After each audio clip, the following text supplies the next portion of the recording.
Bonjour, on a déjà vu les opérations sur les limites, on a vu le théorème de comparaison et le théorème des gendarmes, mais quand aucun de ces théorèmes ou de ces opérations peuvent s'appliquer, il nous reste un dernier théorème qu'on peut envisager, c'est le théorème de convergence monotone. Donc c'est ce qu'on va voir ici dans cette vidéo.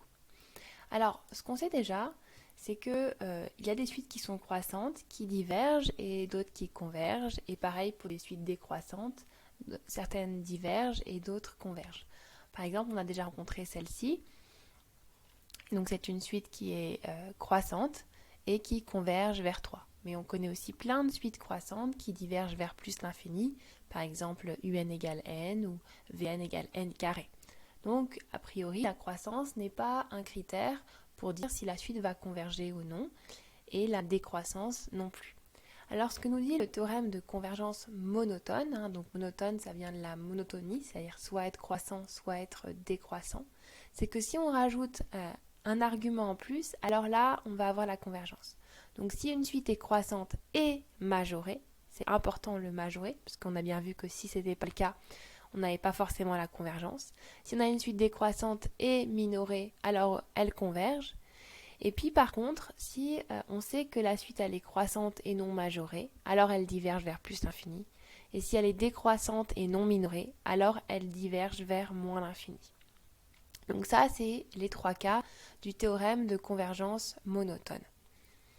Donc croissante plus majorée nous donne la convergence, décroissante plus minorée nous donne la convergence. Et par contre, croissante non majorée ou décroissante non minorée divergent. Alors, voici des petites situations pour vous montrer qu'est-ce que ça veut dire. Donc, par exemple, cette première suite, on a une suite ici qui est décroissante. Elle est a priori non minorée si son attitude continue à être du même type. Alors, elle diverge vers moins l'infini. Ici, c'est une suite pareille qui est croissante et non majorée. Elle va aussi diverger vers plus l'infini. J'attire votre attention sur le fait que c'est pas évident de montrer qu'une suite est non majorée. C'est quelque chose qu'on verra un petit peu plus tard. Et puis ici, on retrouve une suite qui est décroissante et cette fois minorée. Elle est minorée par 3 apparemment. Et donc, elle converge. Alors, on va démontrer une partie de ce théorème de convergence monotone. On va démontrer juste la petite partie qu'une suite croissante non majorée diverge vers plus l'infini. Alors, je vous rappelle la définition de qu'est-ce que c'est diverger vers plus l'infini. C'est une des premières définitions qu'on a vues. On dit qu'une suite un a pour limite plus l'infini quand n tend vers plus l'infini, lorsque quel que soit le réel a, l'idée c'est qu'on pourra prendre un réel a aussi grand qu'on le souhaite, on a un qui est strictement supérieur à partir d'un certain rang. Donc ça, c'est la définition de diverger vers plus l'infini. Nous, on veut montrer qu'une suite croissante non majorée diverge vers plus l'infini. Donc on va devoir prendre un a quelconque et on va devoir essayer de trouver un certain rang à partir duquel on a un qui est strictement supérieur à a. Alors c'est parti. Déjà, on prend une suite croissante et non majorée. Et puis on prend justement le fameux réel et on veut montrer qu'il existe un rang à partir duquel un va être strictement supérieur à a. Alors comme un est non majoré, ça veut dire qu'il existe un rang n0 tel que un est, u de n0 est strictement supérieur à a. Sinon, s'il n'existait pas, alors elle serait majorée par a, donc ça contredirait le fait que la suite est non majorée.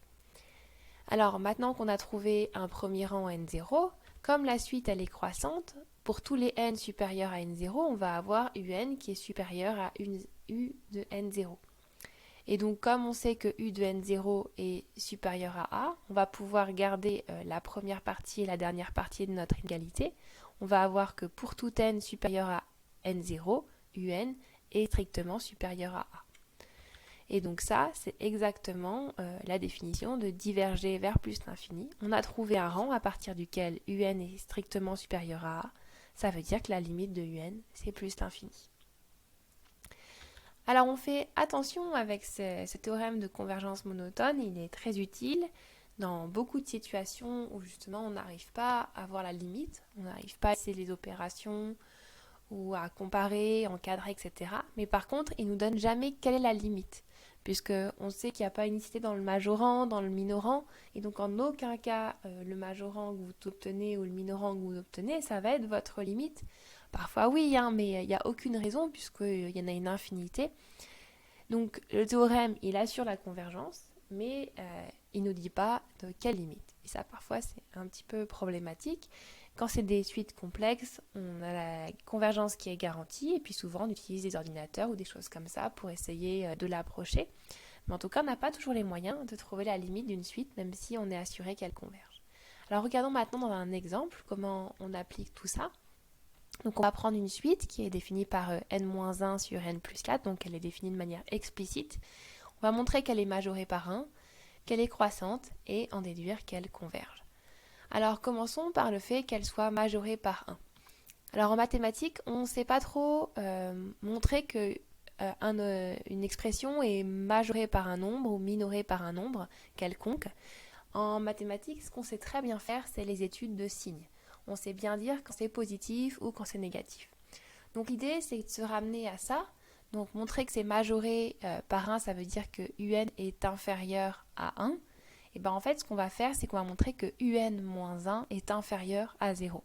Donc finalement, on se ramène à une étude de signes et plus à un problème de majoration par un réel dont ce serait peut-être pas évident de savoir ce qu'il en est au niveau du signe.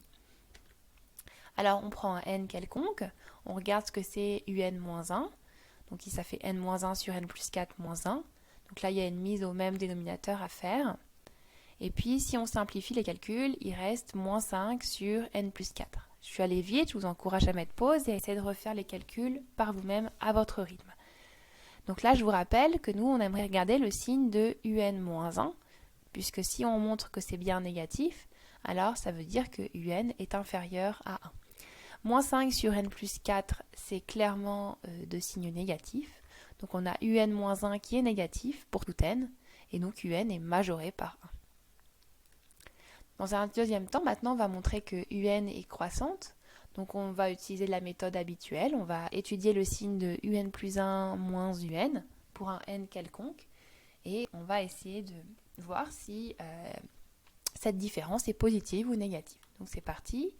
On passe par un plus 1 moins un. Donc je vous rappelle, pour déterminer un plus 1, on remplace les n par des n plus 1. Donc ça fait n plus 1 moins 1, donc n plus 1 plus 4, donc n plus 5.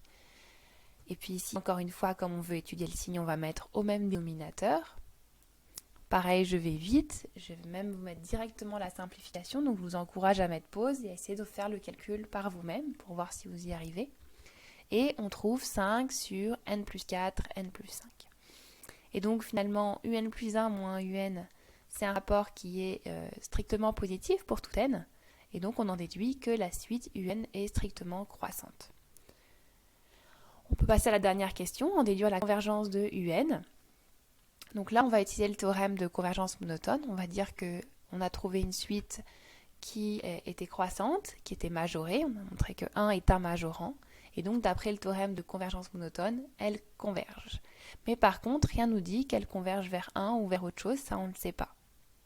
Voilà, vous savez comment on pourrait montrer qu'elle converge vers 1 avec les opérations, mais là l'idée c'était de vous montrer un autre chemin.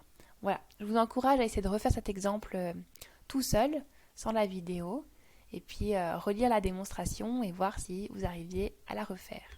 Je vous remercie, au revoir.